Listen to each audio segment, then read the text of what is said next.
Gênesis, capítulo de número 3. Gênesis 3, verso 7. Olhe para mim, porque eu quero falar algo com você antes de ler. O tema da minha mensagem hoje é culpado, inocente ou inocentado. Eu quero fazer uma reflexão com vocês hoje de um dos sentimentos mais antigos que o homem teve que provar. Após o pecado, o homem prova o medo. O próprio Deus pergunta a Adão por que é que ele estava se escondendo, e ele disse: porque eu tive medo. Adão se depara com sentimentos que para ele são muito novos, como sentimento, como culpa, como medo, como vergonha. O pecado traz para a vida dele, para a minha e para a sua, um misto de sentimentos que muitas pessoas têm muitas dificuldades. Lidar com culpa, principalmente, de uma forma correta, é o privilégio de poucas pessoas. Pouquíssimas pessoas têm maturidade para gerenciar, para administrar a culpa. Por isso já deu para notar que, primeiro, essa mensagem que eu vou ministrar, ela não é para inocentes, ela é apenas para culpados. O meu propósito hoje é falar com quem tem culpa. Ou seja, essa mensagem que eu vou ministrar, ela é para você usar nas vezes que você for culpado. Nos momentos que você entenda que você tem culpa, seja totalmente ou apenas parcialmente.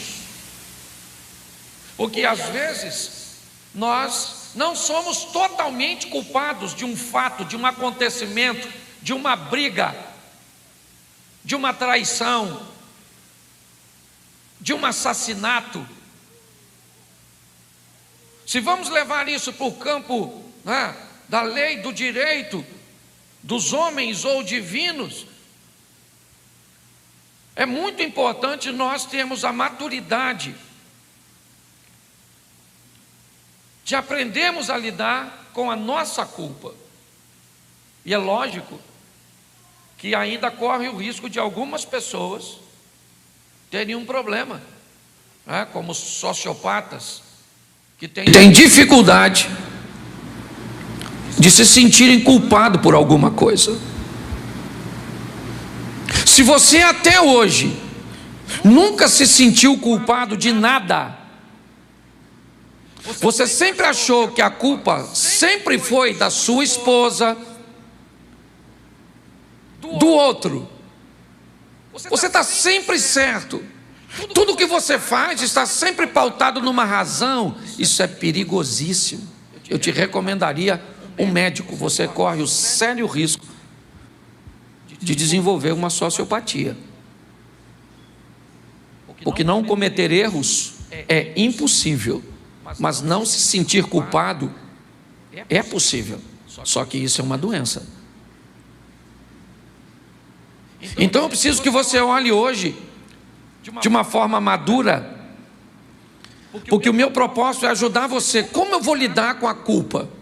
E eu acho que é por lidar de forma errada que muitas pessoas acabam tendo problemas.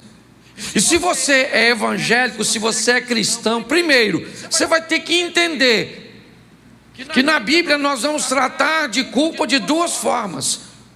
Uma visão do Velho Testamento, onde era olho por olho e dente por dente, onde o culpado era visto de uma forma muito mais enfática, incisiva, e a graça, o período cujo qual nós estamos.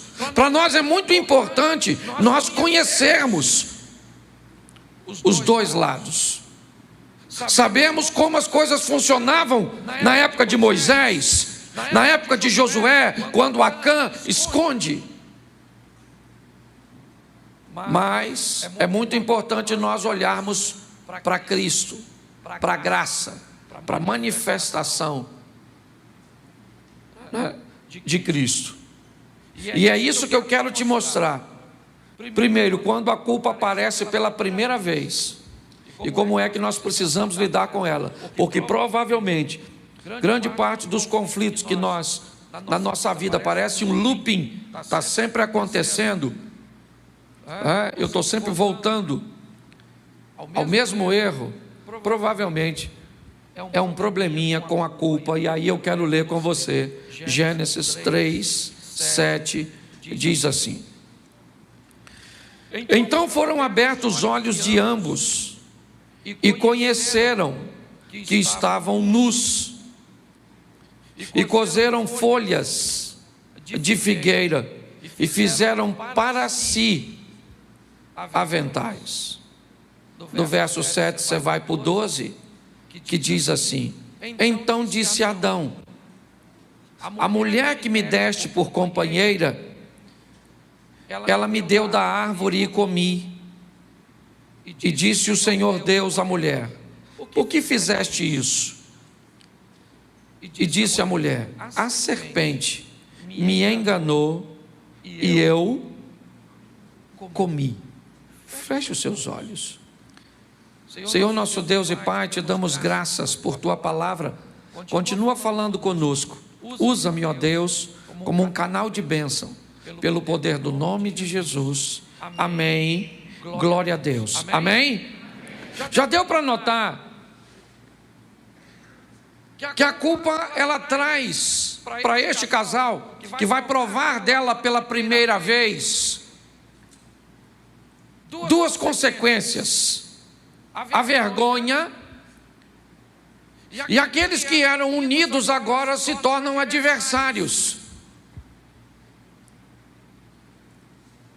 Quando nós olhamos o que a culpa fez com Adão e Eva, foi fazer com que eles se escondessem e tentassem resolver por si próprio, cozendo folhas de figueira.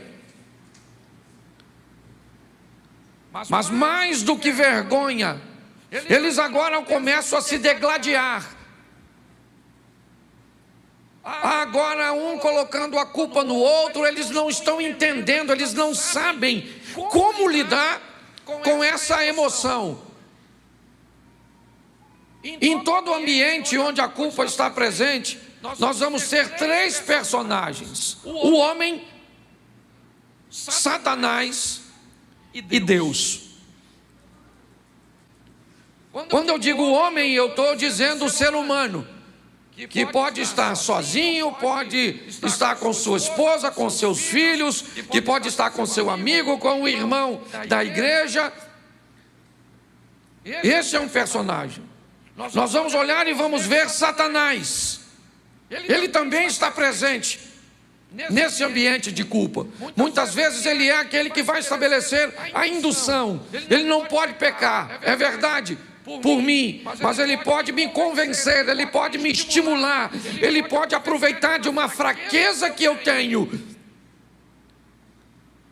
e fazer com que eu cometa um erro. E nós temos Deus, e nós vamos ver como esses três lidam com a culpa, e nós vamos usar alguns exemplos rapidinho para facilitar. Primeiro nós vamos ver o homem, como a maioria de nós lidamos com a culpa. Como é que você lida com situações cujas quais você é culpado? Provavelmente transferindo a responsabilidade para o outro. Na maioria das vezes que nós vamos conversar com pessoas para resolver situações, litígios, brigas, conflitos, crises, sejam de coisas simples ou criminosas. Não, eu matei porque ele fez isso. Não, eu atropelei porque só estava em alta velocidade. Não, ele entrou na frente. Não, porque você gritou com sua mulher. Não, eu gritei porque ela fez isso e isso e isso. Não, porque você pecou. Não, eu pequei por causa disso. Como é que o homem lida com a culpa? Se eximindo, em primeiro momento, de sua responsabilidade. Eu gosto muito de assistir reportagens criminais. E quando um criminoso chega para o primeiro interrogatório, até hoje eu nunca vi, a não ser que ele tenha sido pego em flagrante. Aí ele vai mudar de estratégia, dizendo que foi ele, mas arrumando uma culpa na outra parte que justifique o que ele fez. A maioria de nós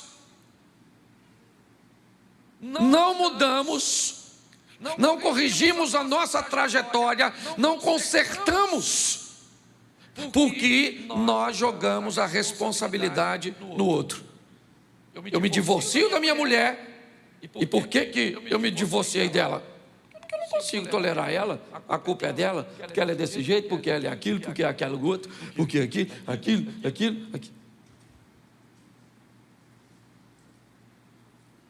E agora o que eu faço? Eu não tenho culpa nenhuma. Então o que eu faço? Eu entro em outro relacionamento, mas não corrigi nada que estragou aquele, porque eu não tinha culpa nenhuma naquele outro.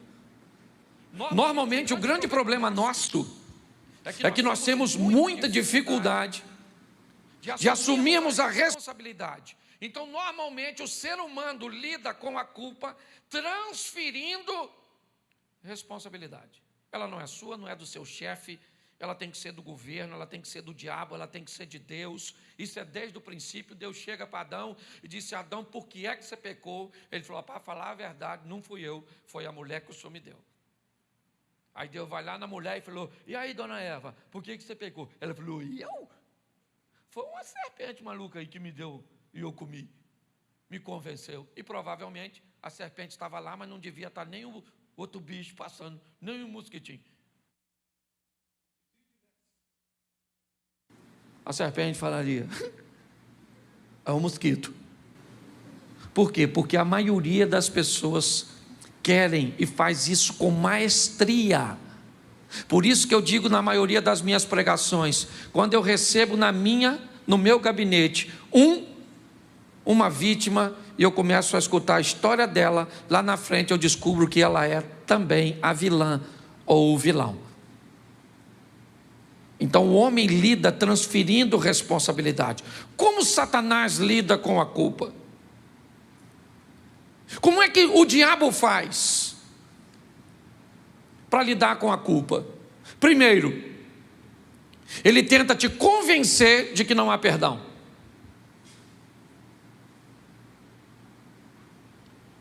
Se o diabo conseguir te convencer que não há perdão para o que você fez, que aquilo que você fez não tem possibilidade nenhuma de ser consertado, de ser revisto, de ser reavaliado, ele obtém sucesso. O interesse dele é exatamente esse: é fazer com que as pessoas se convençam de que não há perdão pelo que você fez. E aí já é meio caminho andado. Segunda maneira que o diabo age: provocando remorso e desejo de desistir da vida. Bom, já que o que eu fiz foi uma fatalidade, já que o que eu fiz não tem conserto, então realmente eu não mereço mais viver, eu tenho que tirar a minha vida. Essa é uma dor tão forte, uma humilhação tão grande, uma vergonha tão grande. Eu envergonhei a igreja, envergonhei minha família, envergonhei meus filhos, eu fiz isso e agora o que eu vou fazer? Eu vou tirar a minha própria vida. É assim que o diabo lida com a culpa, fazendo com que pessoas, ao invés de ter arrependimento, tenham remorso. Exatamente a diferença de Pedro para Judas Iscariotes. Sentem coisas diferentes, e tomam decisões diferentes. Terceira maneira é que o diabo vai ver na culpa. Por que ele quer que eu peque? Porque ele vai ver na culpa a oportunidade de destruir a minha vida. Então para ele é um prato cheio você se sentir culpado. Mas pastor, realmente eu sou culpado. Espera mais um pouquinho que eu vou chegar lá. Eu não estou dizendo que você é inocente. Eu abri minha mensagem dizendo que a mensagem que eu ia pregar é para culpado. Mas primeiro eu preciso que você entenda como você lida com a culpa, botando a sua culpa, né, nos outros. Como eu tenho um amigo que dizia assim: a culpa é minha, eu coloco em quem eu quero. Então tem gente que é assim. É só você conversar que você vai ver que ele não tem culpa nenhuma. Tá certo? Então vimos como o diabo lida, te convencendo que não há perdão, provocando remorso e desejo de desistir da vida, e vendo na culpa a oportunidade de destruir sua vida. É isso. Você teve uma vez, por um ambiente, uma situação aconteceu, você fez algo uma única vez, pronto, é a porta que ele entrou, e agora ele vai te culpar de uma tal forma para criar na sua vida um ambiente que você não tenha saída. Agora, como Deus lida com a culpa? Novo Testamento, é o que eu estou falando. Tratando o culpado como culpado.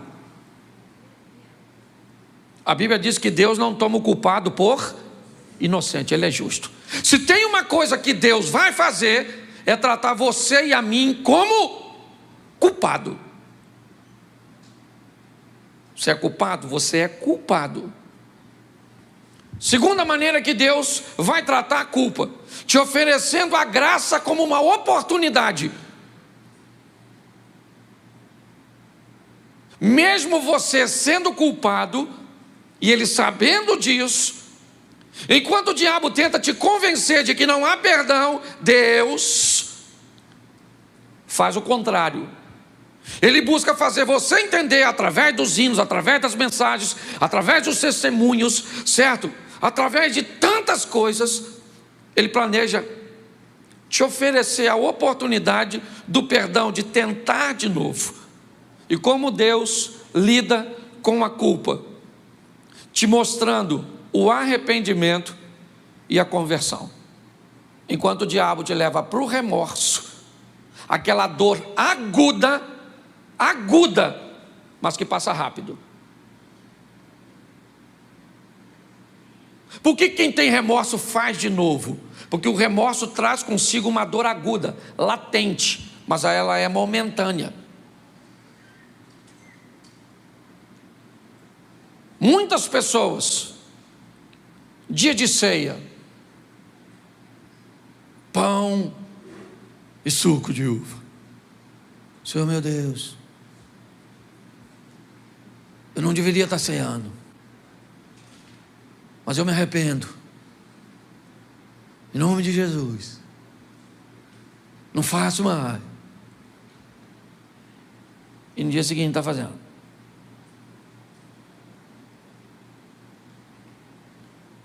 Enquanto o arrependimento, ele é mais vagaroso, ele é menos incômodo, é verdade. A dor de quem está se arrependendo e se convertendo, ela não é aguda, não. Ela é mais lenta, ela é mais vagarosa. Ela não busca fazer você prometer coisas que você não pode cumprir, não. Ela conhece suas limitações, sua capacidade. Então a proposta de Deus vai lidar com a culpa, te mostrando que você precisa se arrepender e não ter remorso, se converter e não tirar a sua própria vida, ou achar que para você não tem jeito. Mas se eu estou falando de culpa, eu tenho que separar isso. Primeiro,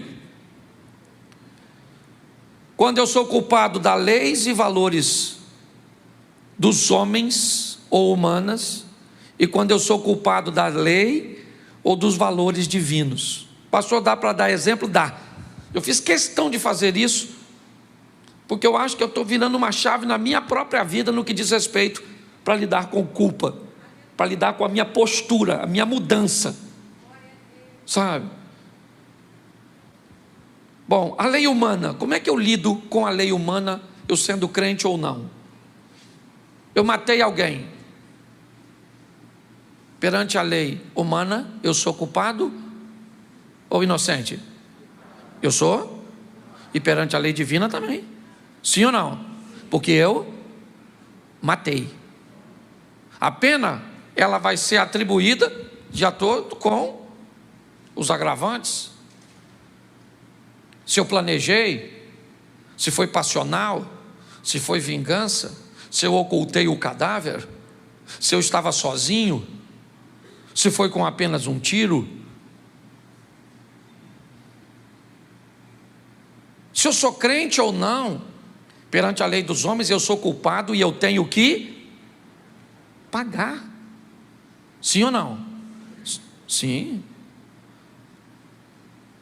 Agora vamos a valores. Não estou falando de lei, dos homens. Uma briga conjugal.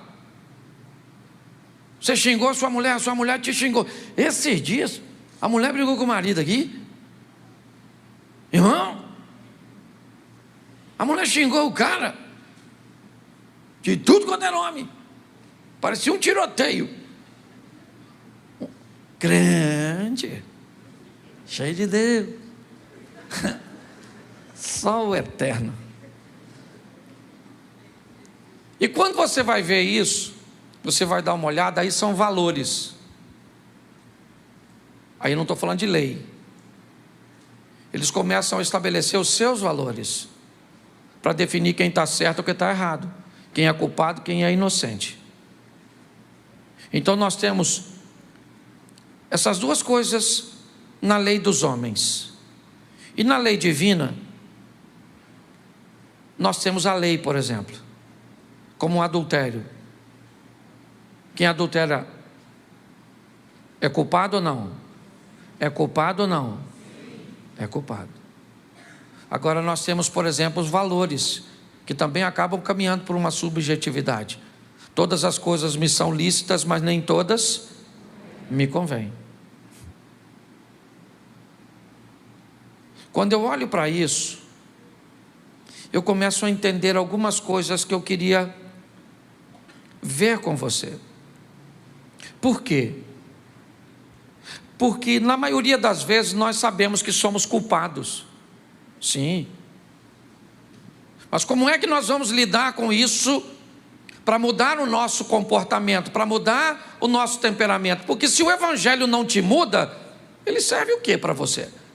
Se ele não te aperfeiçoa como gente, como cidadão, como crente, se ele tem o propósito de melhorar seus relacionamentos com os homens e com Deus, inevitavelmente ele precisa que você se arrependa,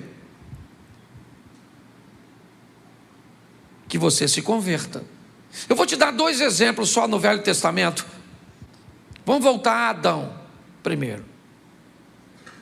Seja franco, Deus conversou. Você conhece um pouquinho o texto bíblico? Vamos lá.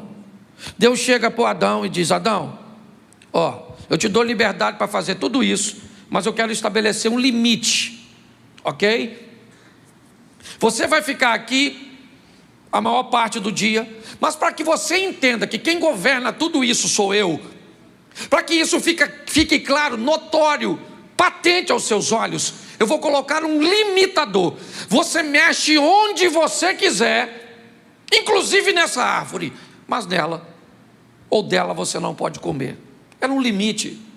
Poderia ter sido a árvore, poderia ter sido um rio, poderia ter sido um animal, poderia ter sido qualquer coisa, porque o propósito é falar de limitações, de entender limites, de respeitar a autoridade, de entender hierarquia. É isso que Deus está falando.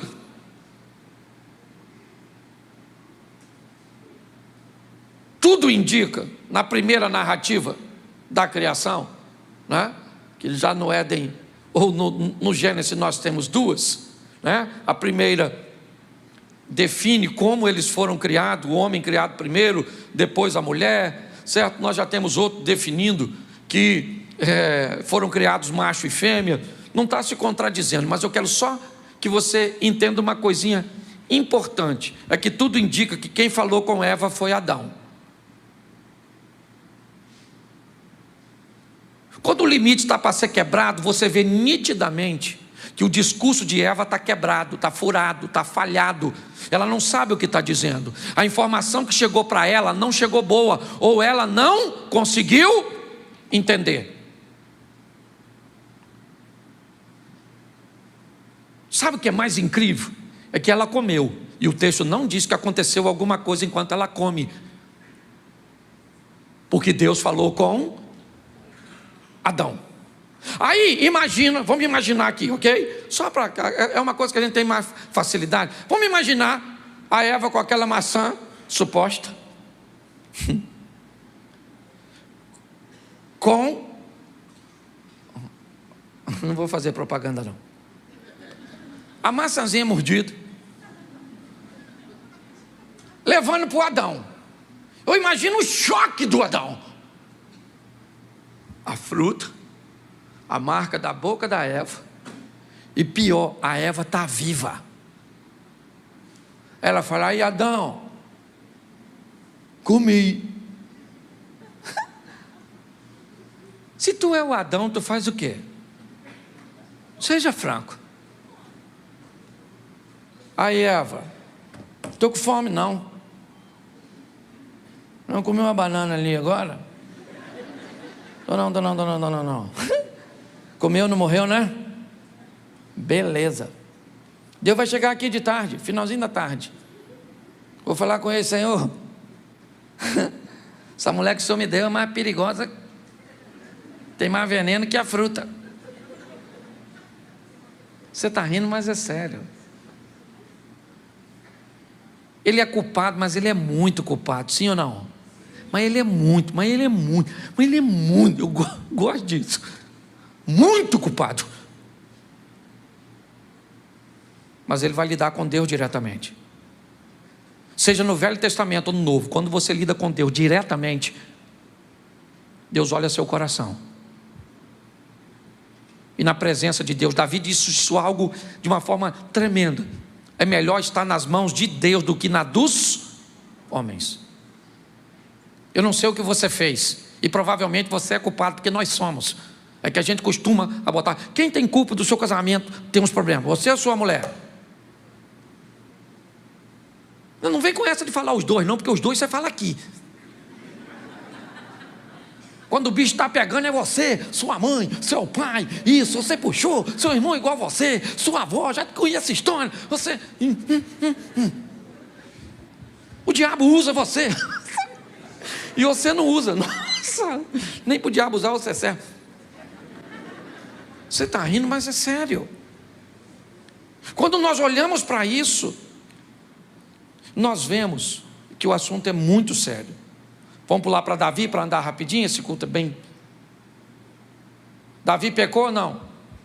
Quando se deitou com a mulher de Urias, mandou matar o cara, casou com a mulher e ficou bonitinho na foto. Deus falou: ah, é?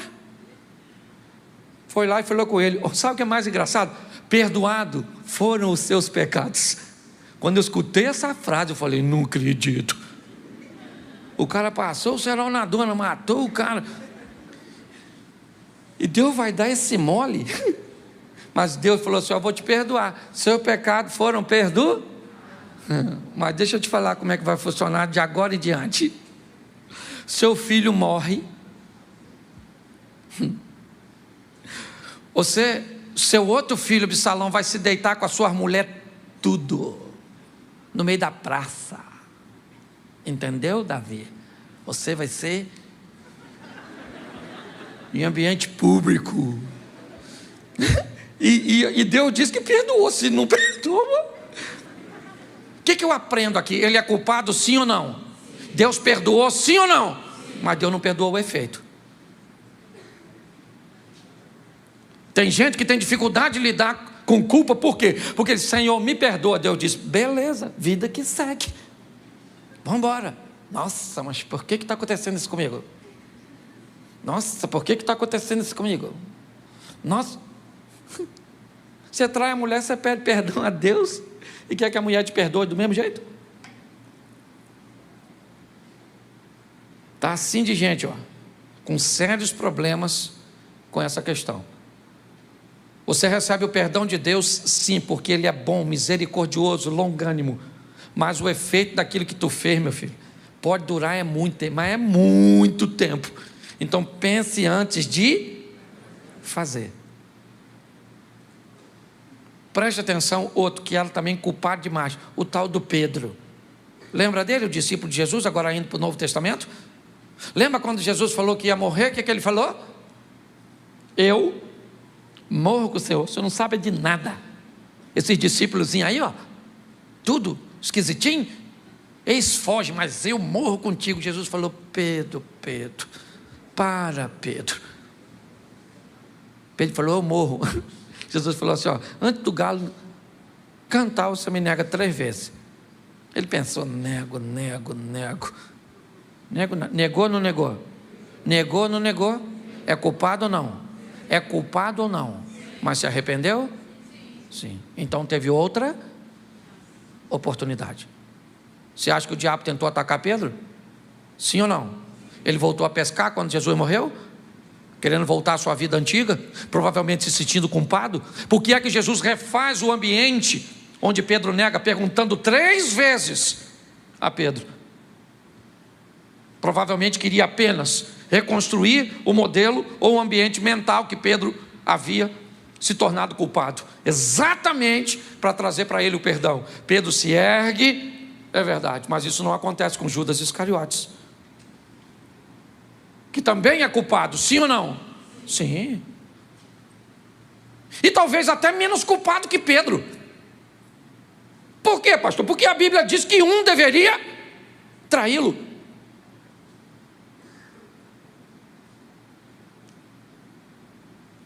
Quando Judas nega, inevitavelmente, ele está fazendo, ou quando ele trai, ele está fazendo se cumprir uma profecia, que dizia que ia ter um que ia trair.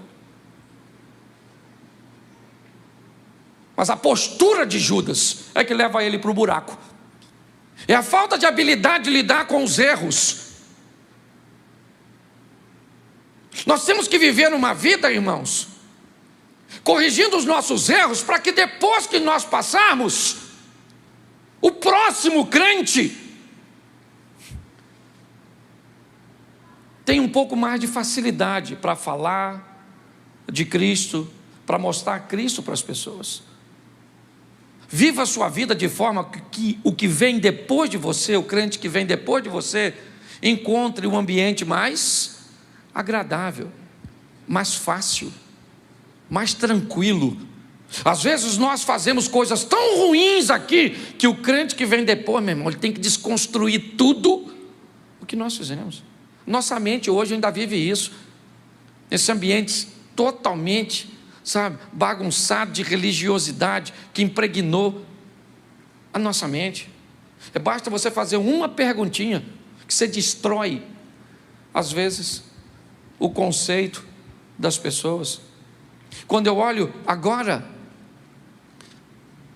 para a mulher adúltera de João 8,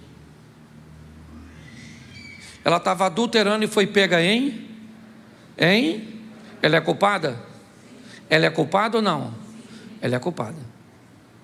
Jesus trata ela como culpada? Sim ou não? Sim. Ela é culpada, porque você e eu somos culpados. Talvez não em todos os momentos, mas nós poderíamos mudar, nos aperfeiçoarmos muito, se nós fôssemos capazes de encarar a culpa de outra forma. Mas não, eu errei, e tem gente que diz assim, ó, eu sei que eu estou errado. Pois é, reconhecer o seu erro não é sinal de arrependimento, é apenas sinal que você conseguiu levar a justiça para a situação. O que adianta eu dizer que eu estou errado se amanhã eu vou fazer de novo? O que a nossa vida está esperando, o que a Bíblia está esperando, o que Deus está esperando, o que uma geração está esperando, é que o Evangelho nos transforme.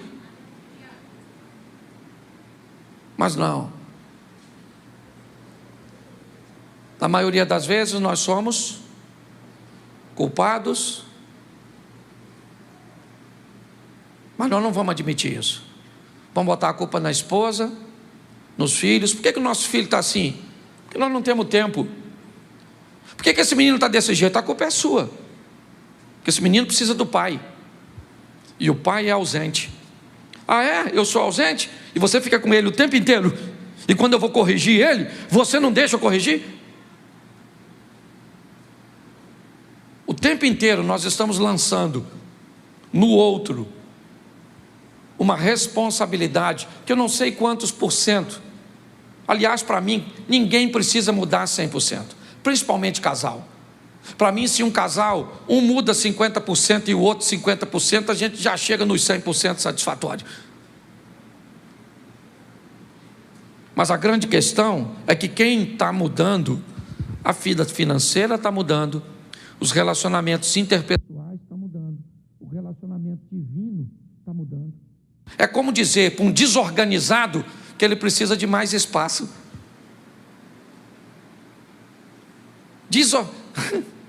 Dá um quarto para um desorganizado, ele bagunça o quê? Um quarto. Dá uma cidade para um desorganizado, ele bagunça o quê? Isso, porque o problema não é o espaço, é a desorganização. Tem gente que é organizado com a caixa de papelão. Você chega lá, as roupinhas, tudo assim, ó. Tem gente que tem um closet. Você chega lá, meu Deus, o mundo se perdeu aqui dentro. A nossa vida está buscando o momento em que nós vamos tomar a decisão de mudança. E eu tenho aprendido, né? Não sei se eu consegui transmitir para vocês aqui, porque falou demais no meu coração. Sabe, eu olhei para a culpa que eu tenho com os meus filhos, com o meu casamento, com a minha igreja, com os meus negócios, com a minha mãe, com, sabe, o meu ministério.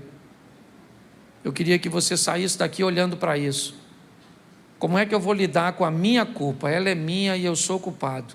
E a melhor maneira de viver algo incrível é levando isso a sério.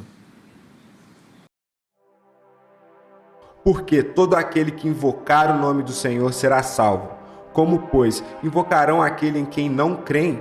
E como crerão naqueles de que não ouviram? E como ouvirão, se não há quem pregue? E como pregarão, se não forem enviados?